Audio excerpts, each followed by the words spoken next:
Apa yang harus kita lakukan saat kita tahu sebenarnya anak kita lagi bohong? Maybe kita bisa membuka sebuah conversation tentang whatever the topic is kan. Whatever the lie is, kebohongannya itu apa. Yang penting adalah kenapa mereka bohong. Karena juga sangat-sangat penting buat anak untuk belajar, this is life. Nanti kalau mereka dewasa sendiri, I will not be here to fix everything for you.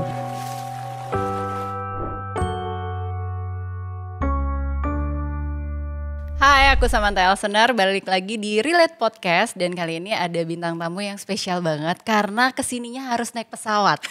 Siapa lagi coba datang ke Relate Podcast, naik pesawat jauh-jauh menyeberangi lautan, Kepulauan Riau, Laut Jawa, terus cantik banget, terus bikin agak jiper sebenarnya karena dia dulunya kerja sebagai MTV VJ MTV yang banyak diidolakan anak-anak remaja. Saat itu aku masih remaja sih ya, jadi aku pasti nontonin dia. Tahu-tahu di sini ada Marissa Nasution. Hello. Hi, thank you for coming. Thank you so much for having me. I'm so excited to be here. I'm so excited to having discussion with you actually. Yes, aku juga. Soalnya kan kita sama-sama punya passion untuk psychology. Yeah, okay. Can you tell me about your passion in psychology because you move in, right? Yes, benar. Jadi mungkin milenial ya masih ingat. Kita masih menjadi anak nongkrong bareng-bareng nonton MTV. Dan aku emang mulai karir aku di MTV waktu usianya masih 19. Wow. 19. Dan aku stay di dunia entertainment, in the television industry. Aku sebagai host infotainment selama 10 tahun. Kayaknya aku ingat deh beberapa kali kalau kamu ada event jadi host di malls atau sering juga sebagai club. MC. Benar-benar. Ya kan, event music gitu, kayak aku ada di situ. Iya, benar banget. Ketahuan umur ya. And I was a presenter selama lebih dari 10 tahun.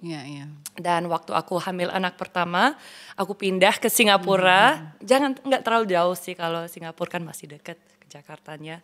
Aku pindah ke Singapura dan I had the possibility, the chance to really think what do I want to do for this next chapter of my life. Dan aku ditanya sama suami, kamu sekarang pengen menjadi apa, mengisi waktu dengan purpose, something that you really are passionate about.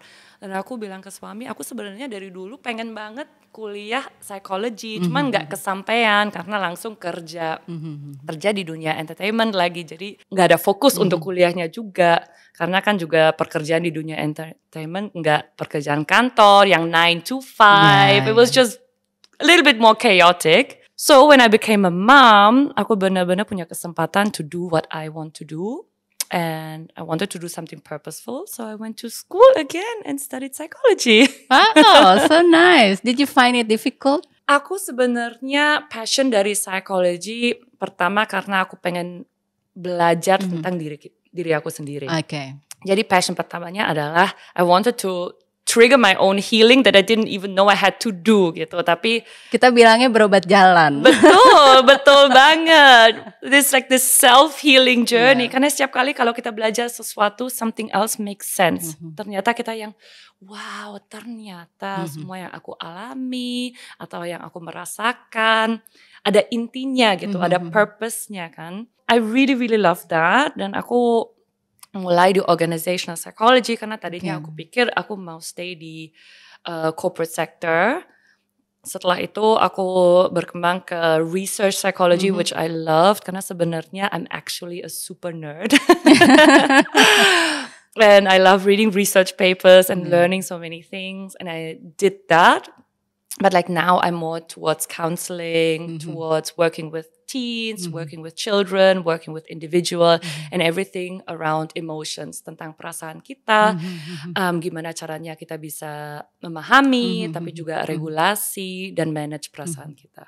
Oke, manage perasaan kita itu walaupun sesama psikolog ya, tapi in your point of view gitu. Manage perasaan tuh sebenarnya kayak gimana sih gitu? Sebuah pertanyaannya sangat bagus untuk membuka topik kita. Karena menurut aku untuk memahami dan juga manage perasaan kita itu adalah sebuah skill yang kita membutuhkan seumur hidup. Benar-benar sebuah life skill yang sangat-sangat essential. Dan itu kita benar juga belajar dari masa kecil, masa remaja, sampai into our adulthood and our late adulthood. Bukan berarti kalau kita seorang dewasa berarti kita emotionally mature.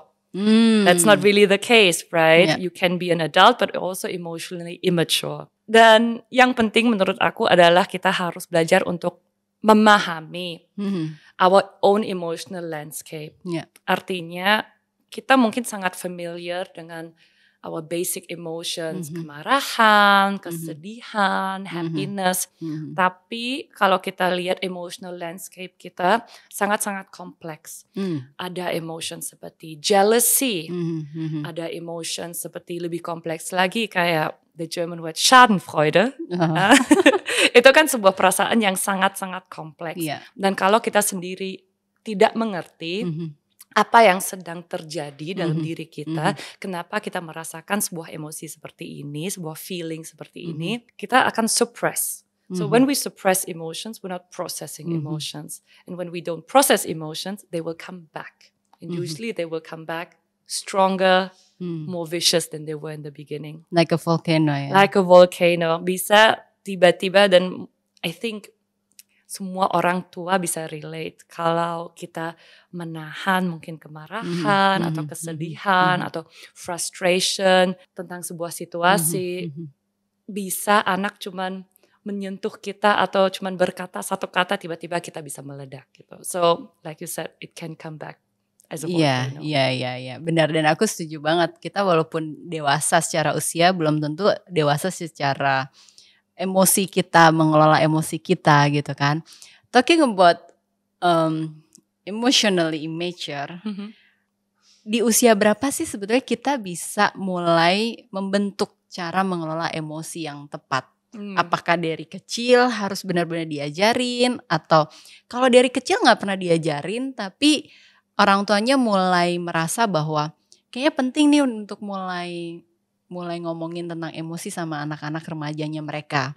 Mungkin mereka punya anak remaja udah usianya 15. Itu terlambat atau enggak? Menurut aku it's never too late. Okay. Karena kan otak kita selalu berkembang. Otak kita plastik. It's always rearranging itself and it's always learning. Dan apalagi dalam masa childhood and masa remaja, otak kita kan didesain untuk belajar banyak hal. Belajar through trial and error. Dan kalau kita tidak kasih kesempatan kepada anak-anak kita untuk belajar emosi kita, dalam trial and error juga kita tidak bisa berkembang. Jadi to really develop your emotions, you can start as early as possible. Dan sekarang kan kalau kita juga lihat di banyak sekali TK sudah diajarkan, kalau kita marah perasaannya seperti ini, kalau sedih kenapa kita bisa merasakan sedih. Tapi kalau juga perasaan seperti empati, kan sebuah emosi yang juga sangat kompleks buat anak-anak untuk mengerti kenapa saya harus sedih kalau teman saya mungkin juga merasa sedih. So this complex situation bisa diajarkan dari masa kecil. Dan even kalau kita mungkin merasa, wow, anak saya sekarang sudah remaja, is it too late or not? Menurut aku it's never too late. Karena you will need this skill seumur hidup. You will need it in your private life, in your professional life, to keep the harmony dalam keluarga, juga sangat-sangat membutuhkan untuk bisa memahami dan regulasi emosi sendiri. Tapi kita juga akan belajar gimana caranya untuk kita regulasi emosi orang lain. Karena kita sebagai humans, we have the capability nggak cuma untuk regulasi emosi kita sendiri, tapi juga regulasi emosi orang lain. Bisa emosi partner kita, emosi anak-anak kita, emosi teman. So you have that capability. Kalau kondisinya nih, orang tuanya agak nggak peduli sama anaknya. Ngapain sih ngomongin emosi, nggak penting lah, hidup jalan aja gitu. Tapi si anak-anak remaja ini kan sudah terpapar banyak konten-konten juga ya.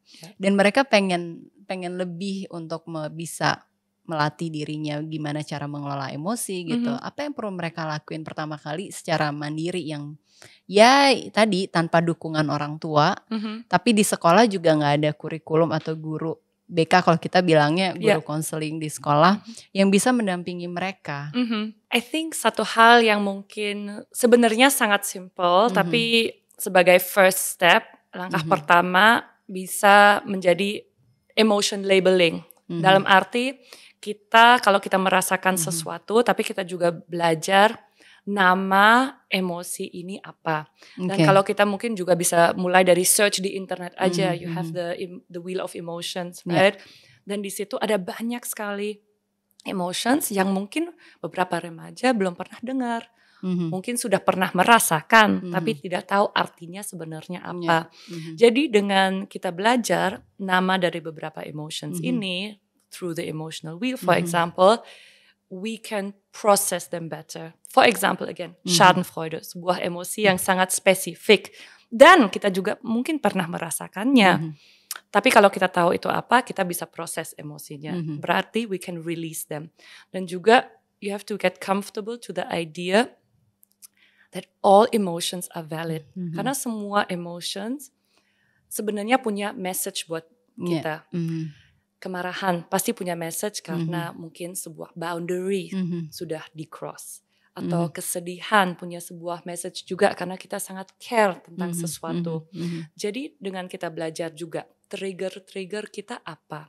Kapan saya merasa unsafe? Kapan saya merasa marah? Situasi apa yang membuat saya anxious? Itu juga sangat-sangat bisa membantu kita untuk mengerti our own inner emotional world. Dan remaja itu kan mood swing sekali kan. Kayak satu hari aku punya anak remaja gitu. Aku mau 13 tahun. Soon. Itu benar-benar funny mood all day. Bisa pagi kayaknya ceria, very cheerful, and then in the afternoon it changes into moody, and then in the evening cheerful again gitu. Is it normal or gimana? Orang tua juga banyak yang mengeluhkan bahwa susah banget untuk ngomong sama anak remaja yang mood swingnya lagi gila-gilaan ini, tapi kita harus ngomongin tentang emosi sama mereka. Ya, benar banget. I'm not looking forward to that. Saya belum anak aku masih 7 tahun, tapi aku sudah bisa melihat the fire in her eyes gitu. Tapi banyak sekali orang berpikir kalau masa remaja ini chaotic and hormonal and with lots of mood swings, and semua benar, it's absolutely true. Tapi masa remaja ini sebenarnya kalau kita mungkin bisa juga merubah narasi kita, merubah narasi dari society. Kalau masa remaja ini sangat-sangat penting because you are growing into your own personality. Tapi kan personality ini belum terdevelop. Jadi otak kita juga sedang berada di masa remaja ini dalam sebuah fase yang sangat-sangat crucial. Karena kita di masa remaja ini, we're conflicted. We're conflicted karena remaja ini pengen membangun personality sendiri, pengen lepas dari keluarga, pengen punya otoritinya, pengen punya authority, tapi at the same time masih membutuhkan support dari keluarga and connection. Jadi mereka sendiri punya konflik dalam diri. Mereka pengen menjadi mandiri, tapi belum mampu untuk menjadi mandiri. Jadi kita sebagai orang tua, role kita adalah untuk support, untuk menjadi guide di masa yang sangat sulit ini. Mungkin kita sebagai orang tua kita merasakan masa ini sangat sulit, tapi your child, remaja ini juga merasa ini sebuah masa yang sangat sulit karena mereka sedang mencari posisi mereka dalam dunia ini. Dulu waktu kita masih anak kecil, usia 4, 5, 6, dunia kecil jauh lebih kecil. Kita punya community kita punya keluarga inti. Tapi di masa remaja ini, you're like looking beyond the horizon. Who am I in this world? Where do I belong?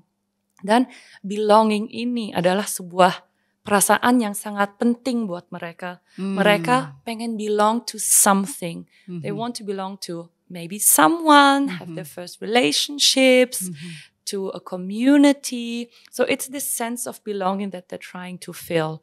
So kita sebagai parents, we need to understand kalau masa ini sangat penting buat socio-emotional development mereka, tapi juga sangat penting buat cognitive development dari otak mereka. Berat banget jadi remaja ya. Memang, karena kalau kita sekarang sebagai orang tua punya kesempatan untuk reflect di masa remaja kita sendiri. I also would like to say, I've been a very chaotic teenager.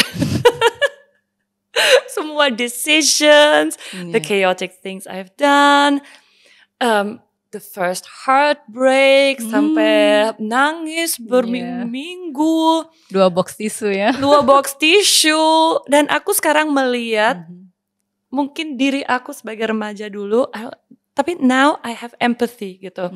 Now aku mengerti, gosh, that was really hard what you had to go through. And now I understand, karena sekarang I am an adult. I am like nearly 40 years old. Dan kenapa aku sekarang punya empati dan aku sekarang mengerti perasaannya dulu seperti apa? Karena I've been through so much. And what does this mean? It means that dengan lebih banyak experience yang kita hadapi, gak cuman heartbreak pertama, ada beberapa heartbreak selanjutnya.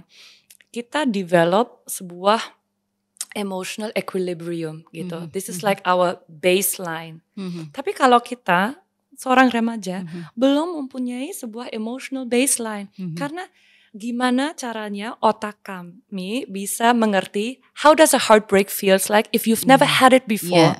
Jadi karena itu, for example, the frustration and sadness and emotional, overwhelming feelings you feel, merasa besar sekali karena emang ini pertama kali dan otak kita tidak punya nothing to compare it to, tidak ada experience yang bisa bandingin gitu. Jadi kita sebagai orang tua kalau mau ngomong sama anak remaja harus gimana dong?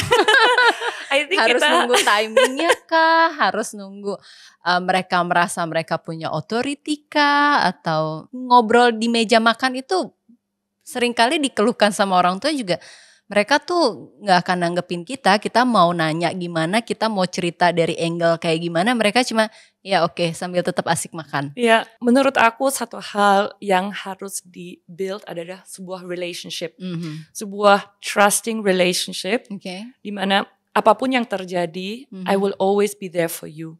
Jadi walaupun mereka sedang berada dalam fase di mana mereka pengen punya authority sendiri, pengen membangun personality mereka sendiri, tapi mereka juga tahu kalau sesuatu terjadi, I can always come home.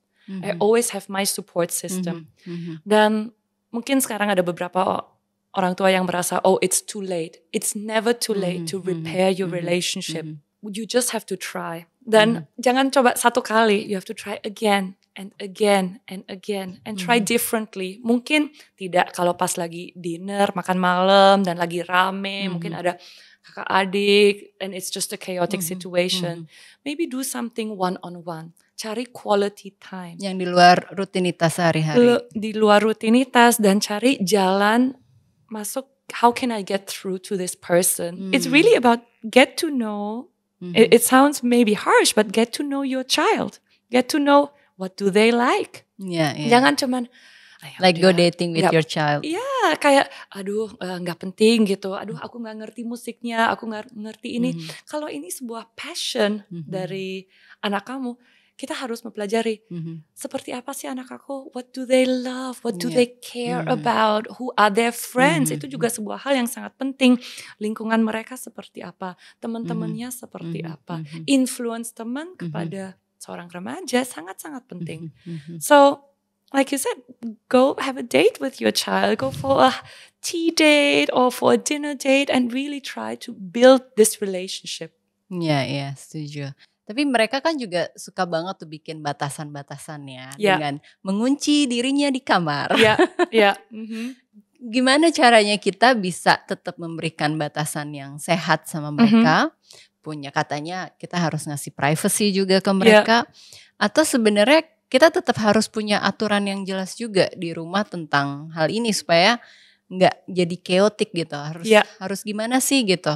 Kita harus mencari balance yang pas. Dan itu sebuah, baru mau bilang ini sebuah hal yang aku ngomong kayak gini kayaknya gampang banget, tapi ternyata itu mungkin yang paling sulit. Karena karena semua keluarga beda. Kita nggak bisa bilang okay, ini fits to everybody, right? Karena semua keluarga punya sebuah konstelasi yang sangat unik. Mungkin ada anak-anak lain, mungkin cuma single child, mungkin juga single parent. So it's not one thing fits all. Tapi you should find a thing that fits your family.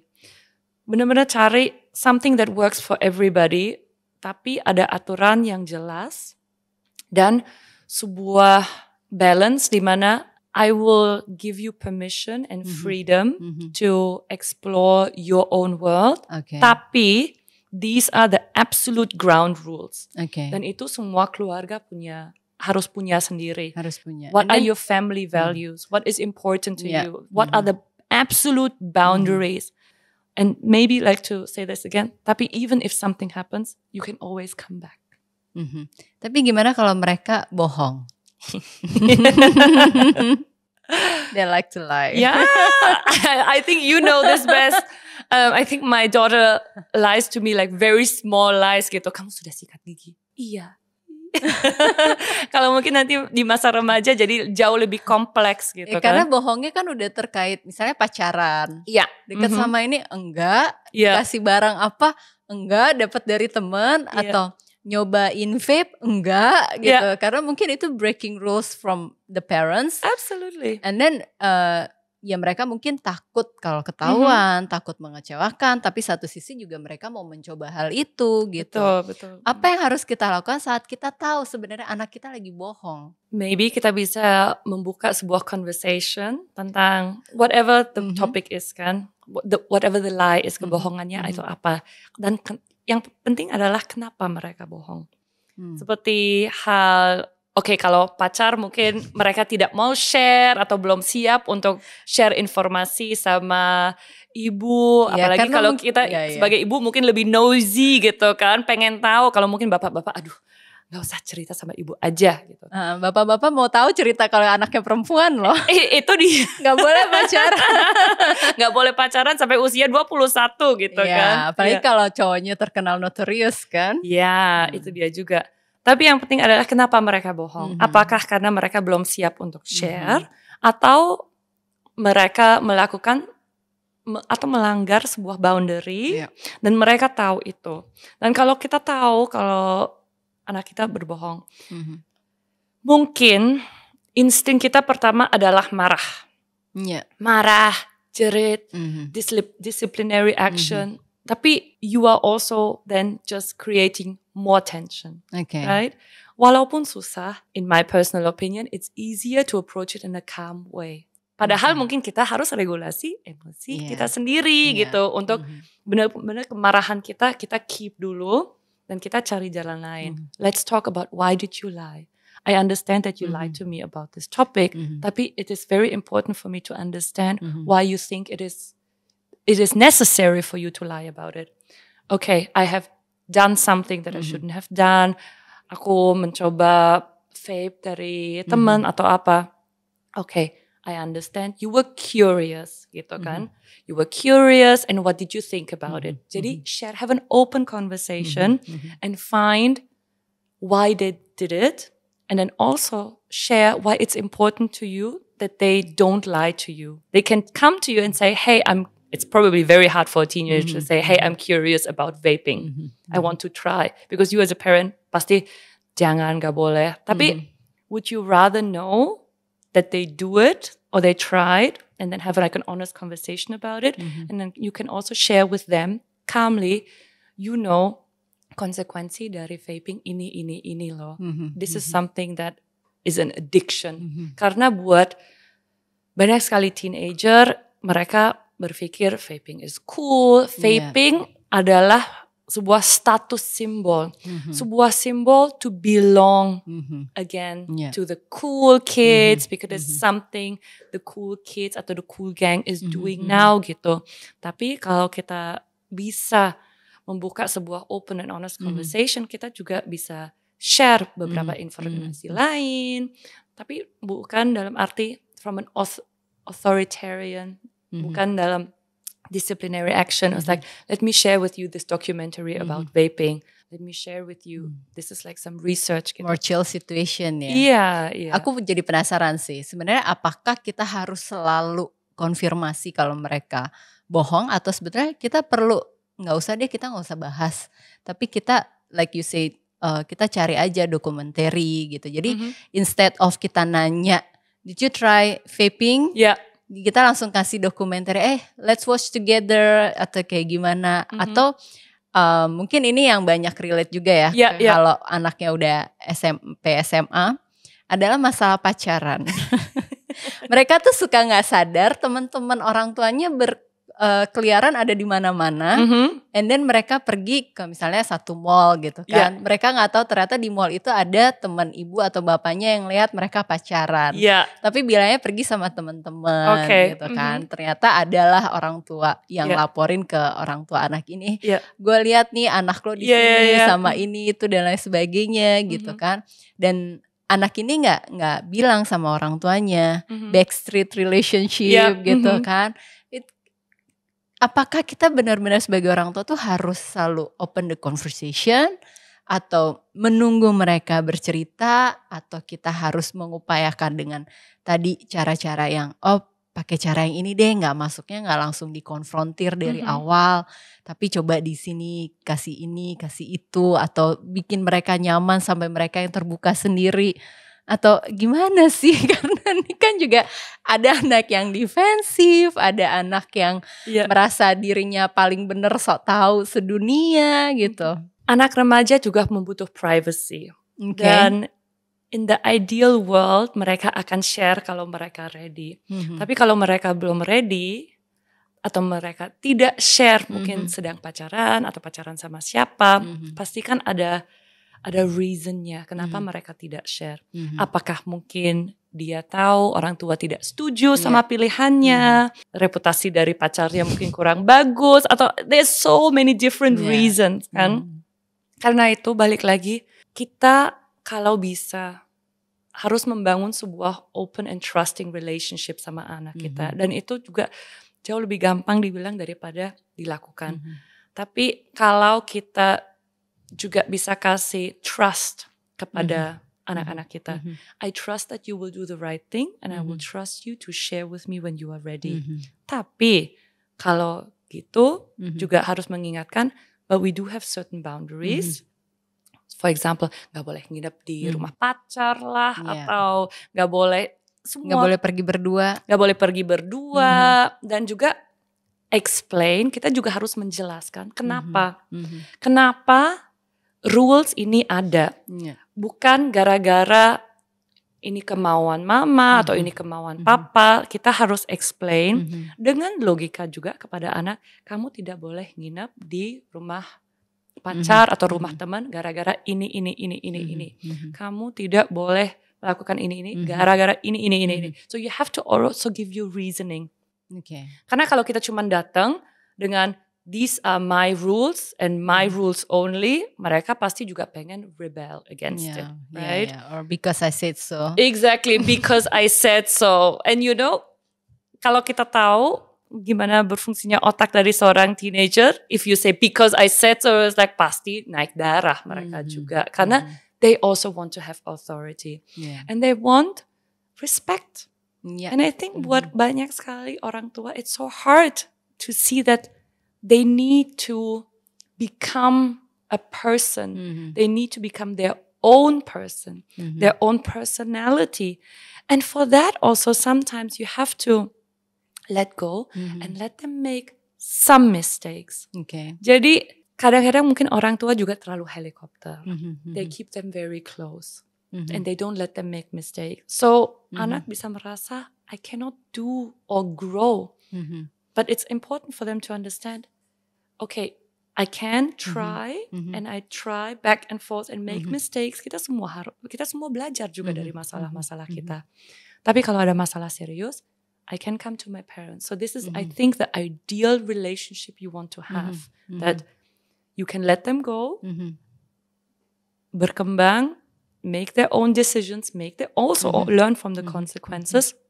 tapi that they know they always have the support system. Jadi keluarga adalah support system inti. Kalau kita nggak ngelakuin itu semua, apakah mereka jadi ngerasa dirinya powerful atau justru ngerasa dirinya lemah? Atau jadi semakin meningkatkan resiko mereka ada di pergaulan yang salah atau gimana? Karena masa remaja sangat kompleks. Kita kan punya influence dari lingkungan, influence dari teman-teman, influence dari social media juga, influence dari different community. So it's so complex karena it always changes. What is the constellation dari keluarga ini? Dan juga kita harus lihat personality dari anaknya seperti apa.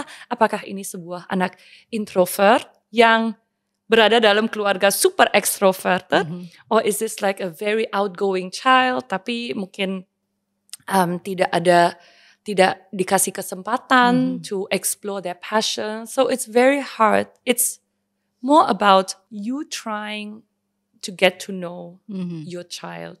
Karena sering sekali kalau kita sebagai orang tua, kita punya planning buat anak-anak kita kan. Kita, oke, kamu nanti ke sekolah ini, kamu nanti jadi dokter, kamu nanti jadi lawyer gitu. Padahal mungkin passion dari anak kita totally different. Maybe it's a creative soul, maybe it's a writer. So it's about not for the children to fulfill our expectations. Lebih kita gimana caranya kita bisa menjadi seorang guide buat anak kita untuk develop their authentic self. Okay, I like that one. To be a guide to our kids ya. Ya, dan kalau menurut Marissa nih ya, sebagai orang tua kalau kita bisa jadi guide for them, especially to get their future, gimana sih supaya kita bisa jadi good guide? Not excellent, only good guide, not perfect guide, tapi supaya mereka nggak merasa mereka tuh tertekan gitu. Karena tadi kita selalu sebagai orang tua pengen ngasih ambisi kita. Mungkin ada orang tua yang mungkin belum selesai dengan dirinya, mungkin dulu pengen jadi dokter nggak kesampaian, anaknya yang disuruh jadi dokter, mereka harus pilih masa depannya. Ada orang tua yang malah nggak peduli sama sekali gitu. Gimana caranya untuk orang tua yang mau belajar nih gitu ya, untuk bisa dampingi para remaja ini supaya mereka nggak merasa pressure untuk mengejar cita-citanya mereka. Kayak kalau di aku ya, aku punya beberapa cerita anak-anak yang super ambisius padahal orang tuanya biasa aja. Mereka kalau di sekolah misalnya skornya 100 paling tinggi, dapat 98 aja nangis. Ya kan gitu. Orang tua yang lain yang pasti yang wow so amazing gitu. Ini nangis gitu kan. Jadi merasa oh nggak sempurna hidupnya, padahal ya untuk dapat 98 aja tuh udah susah sebenarnya kan. Udah luar biasa. Benar gitu. Terus pengen dapat misalnya masuk Ivy League. Ternyata nggak masuk Ivy League gitu. Itu juga kan pressure gitu. Gimana kita sebagai orang tua, entah ini orang tuanya mungkin yang sangat menekan anaknya atau justru anaknya yang menekan dirinya sendiri untuk bisa mencapai ambisi-ambisinya mereka ini. What do you think? Kalau kita punya seorang anak yang ambitious sekali, I mean that's great. Tapi ambitiousnya juga levelnya masih sehat atau enggak gitu. Seperti tadi bilang kalau skornya 98 tapi it's like the end of the world. We as adults understand it's not the end of the world. Karena they have so many more options. Dan itu again back to the conversations. Kita bisa ngomong, why is this so important for you? Do you think, are you disappointing somebody? Mungkin ada juga yang merasa I'm disappointing myself. I was like, okay, dari mana ambisi ini? Dari mana pressure ini untuk menjadi sempurna? Dan kita bisa membuka sebuah dialog sama anak-anak kita, apa ini arti sempurna? And what do you think you have to prove to who? And to someone. Is it for you? Is it for your friends? Is it for society? Jadi kita harus seperti bawang gitu. Kita harus we peel the layers. Apa sebenarnya dalam core-nya yang membuat situasi ini, membuat pressure ini. Jadi balik lagi the core emotional driver ini apa? Is it making somebody else happy, or is it proving something to someone? Or seeking approval? Or seeking approval as well. It's the context kita harus melihat. Dan mungkin kalau pressure-nya datang dari orang tua, satu hal yang mungkin aku sendiri belajar dari perjalanan experience aku sebagai counselor adalah kita mungkin sering sekali project sebuah impian kepada anak-anak kita. Seperti tadi bilang, mungkin ada seorang bapak atau ibu yang gak kesampaian menjadi seorang dokter, abis itu punya ambisi ini buat anaknya sendiri. Atau juga yang sering sekali terjadi, kalau mungkin bapaknya punya sebuah perusahaan dan ingin anaknya nanti melanjuti perusahaannya. Again, you don't know what your child wants gitu. Kita punya ekspektasi, padahal kita sendiri tidak tahu anak kita pengen apa tidak. Dan kalau kita membagi ekspektasi ini dan juga ingin anak kita fulfill this unfulfilled wish that we have, this is pressure. This is pressure, dan mereka, you're pushing somebody to not become themselves. You're pushing somebody to become someone you want them to be. And usually this will end in emotional distress, mental health distress, karena kita sendiri tidak merasa aligned dengan ambisi kita. Dan kita merasa frustrated kalau kita harus menjalankan sebuah path of life, this is like path of kehidupan that is not for you. I have a very interesting story to this that I always use this as an example. This is my dentist. Okay. My dentist mungkin dia mid-30s gitu. Dan kalau dentistry kan juga it's a medical degree, jadi sangat panjang. Dan aku tanya dia, aku pas lagi gini, aku tanya, what made you want to become a dentist? Because kan sebuah pekerjaan yang sangat spesifik. I mean, are you passionate about teeth gitu? Dia bilang, enggak, ibu saya yang cuman pengen aku menjadi seorang dokter gigi. Aku masih ada 1 tahun di mana aku harus bekerja, jadi aku bisa balikin dia semua uang yang dia keluarkan untuk studi aku. Setelah itu aku quit and aku menjadi dancer. Dan aku melihat dia and I'm like, good strategy. Tapi, it is a good strategy, tapi, so she had to fulfill first her mother's wish and her mother's dream with a job that she's not passionate about. Maybe she's good at it, gitu, tapi she's not passionate about it. She has done for years things that she doesn't love, only to fulfill her mother's dream, and then she can go and fulfill her own dream. Dan biasanya kalau kita sekarang melihat ke depan, apalagi kalau kita melihat generasi milenial kita. Generasi milenial kita ini sekarang mungkin sudah menjadi seorang orang tua juga. So, we somehow have this magical awakening. Dan di mana kita sekarang parenting anak kita sendiri, tapi dengan semua resources yang kita sekarang ada di social media, website, blogs, and all of it. Kita bisa melihat masa lalu kita, masa kecil kita, masa remaja kita. And often we realize, or there's many that realize, wow, things didn't go very well back then. Yes. Dan kalau kita melihat ada mungkin sebuah insiden, trauma, atau emosi kita tidak pernah dianggap. Tidak pernah ada orang tua yang ingin bicara sama kita tentang emosi kita. How to regulate our feelings. Mungkin ada cowok atau laki-laki yang selalu dibilang, you are a boy, don't cry. Kita harus menahan emosi. Mungkin ada belief seperti, oh my daughter is just shy. Dia cuma pemalu aja. Tapi maybe you are not shy. You don't understand this. Tapi we internalize this.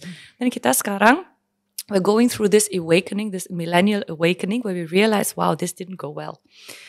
Dan often, aku dengar dari klien, aku dengar dari juga beberapa teman, mereka membuka dialog ini sama orang tua mereka.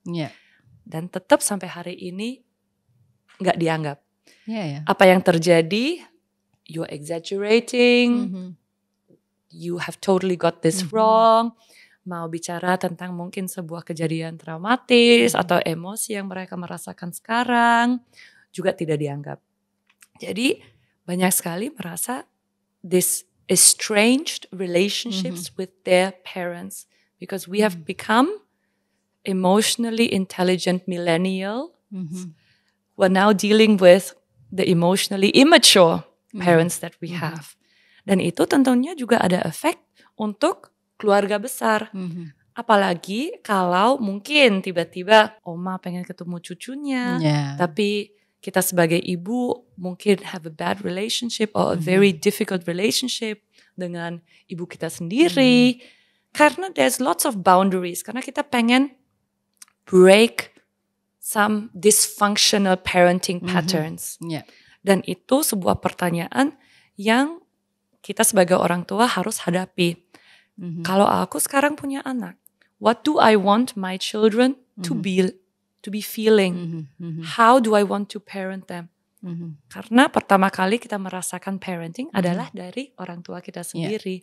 Apakah itu masih sesuai dengan value system kita, dengan core values kita? Or mungkin ini saatnya kita break certain parenting cycles. So the generational trauma, another buzzword of this era, can stop with me. Breaking the cycle. Breaking the cycle. Karena buat aku sendiri, karena seperti tadi kita juga sempat bilang, I only started my own psychology journey because I needed my own. I didn't know that I needed my own healing.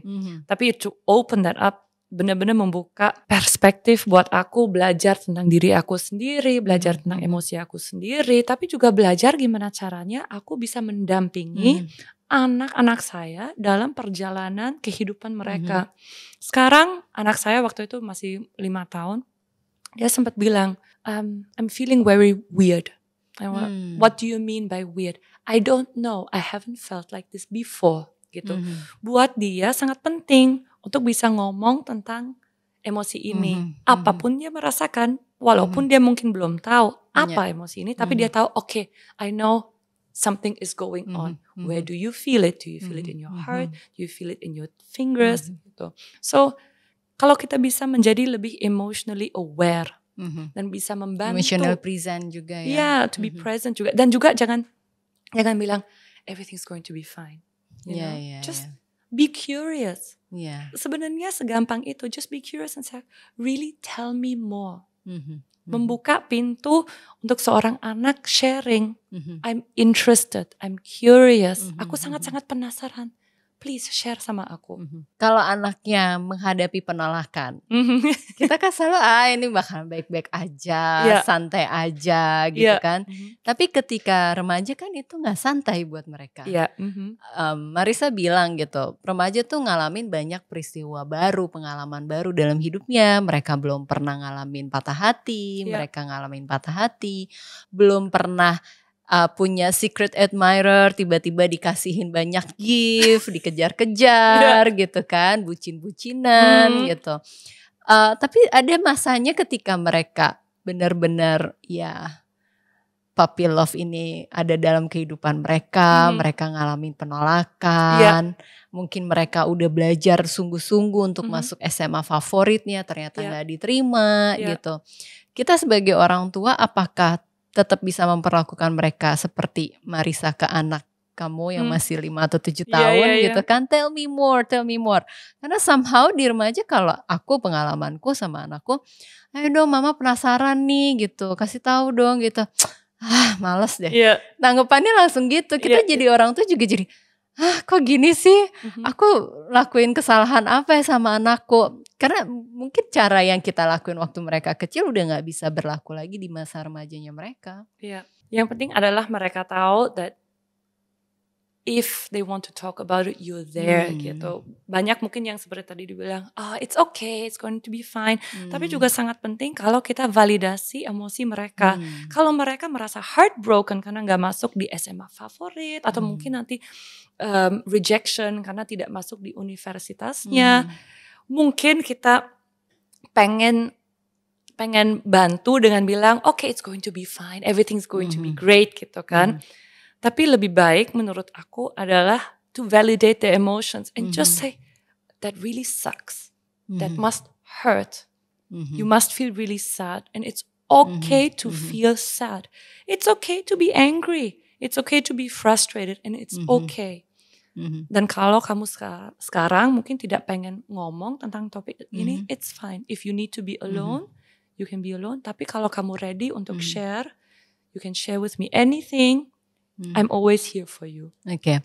So, menurut kamu, in your point of view, of course ya. Apakah kita harus fix everything for them? Kayak ini banyak cerita kalau di Indonesia. Okay. Nggak masuk SMA favorit, terus orang tuanya harus masuk jalur belakang. Harus setiap hari mengantri ketemu kepala sekolah atau apa untuk nego atau dites ulang atau ya apapun caranya mereka untuk anaknya bisa sekolah di situ untuk bisa menyenangkan mereka. Atau sebenarnya let them be aja gitu, biarin aja anak-anak ini nggak dapet sekolah favorit, ya udah kita cari sekolah yang lain.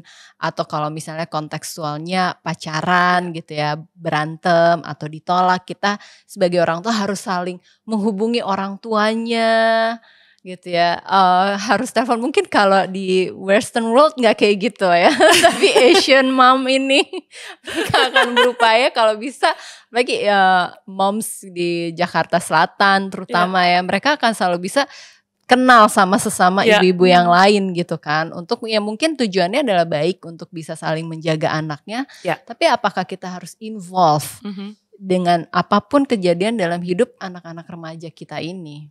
Kalau kita kenal orang tua yang lain, teman-teman, orang tua teman, orang tua pacar, I think it's really good karena friendships, lingkungan, your social circle sangat-sangat penting. Dan kalau kita sama-sama bisa have an eye on them, pasti kita juga sendiri merasa lebih nyaman kalau kita mengenal orang tuanya, teman, kalau dia lagi di rumahnya, for example. Tapi kalau getting involved, I think again pertanyaannya adalah, are you doing it for them? Or kalau kita benar-benar honest, are you doing it for yourself? Karena sering sekali ego kita yang berbicara.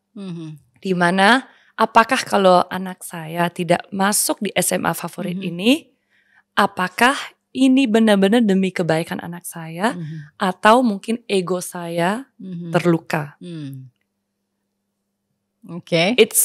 You have to ask yourself this very difficult question karena sering sekali apa yang kita berpikir kita melakukan demi kebaikan anak adalah karena keinginan kita sendiri.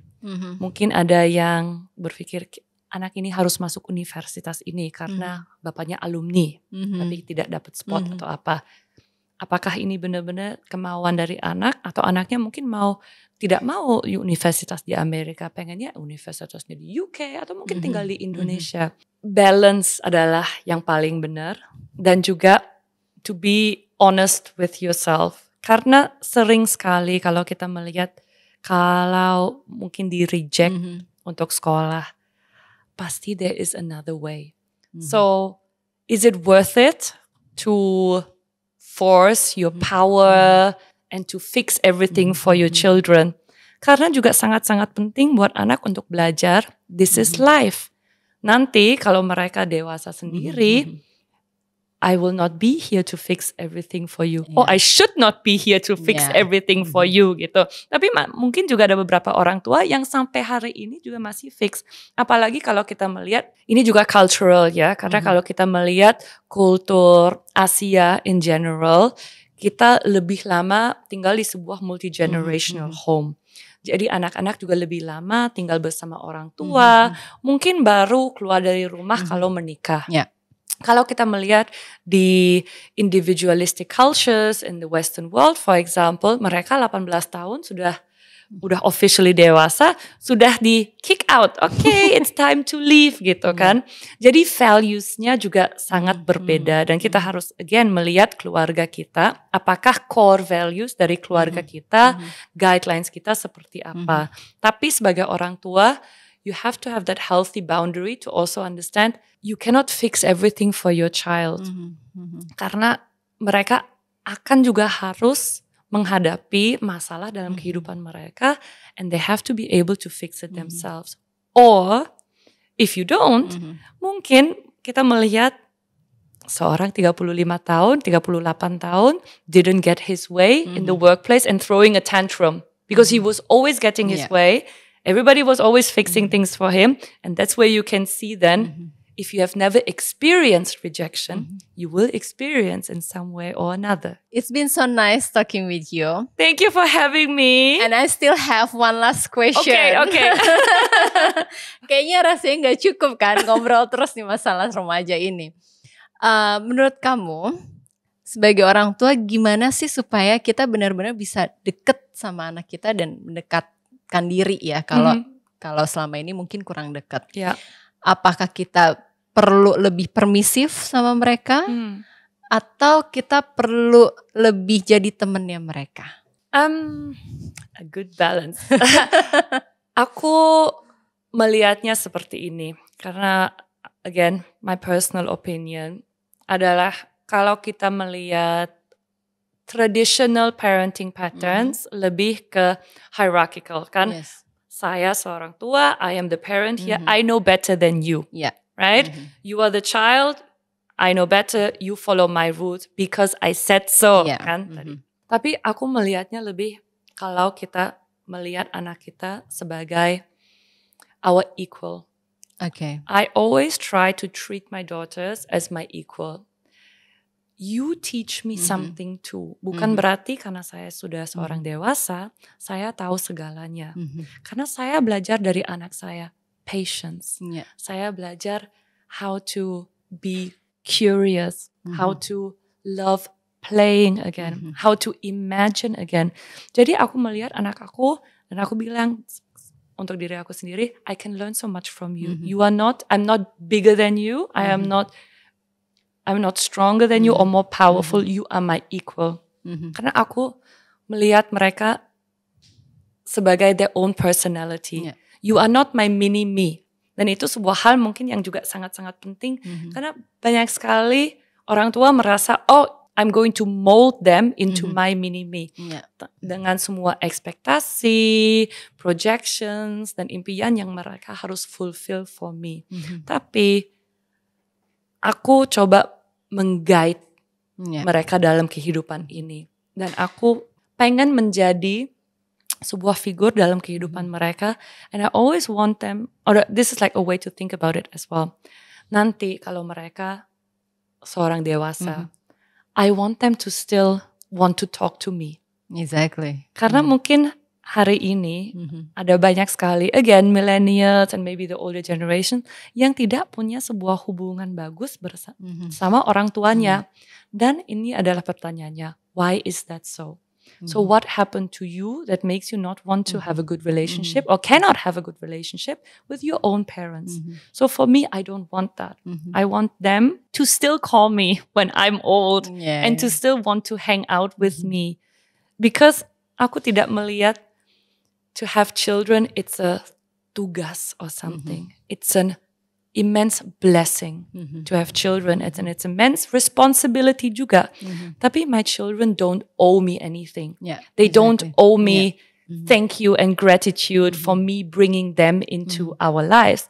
Karena if we're honest, they are in my life because I wanted to. Exactly. Ini sebuah hal yang juga, again, coming back to your ego, you have children because you wanted them. So it's also your responsibility to guide them to become their own personality and not to become you. Wow, so nice. Thank you so much for coming. Thank you for having me. Thank you.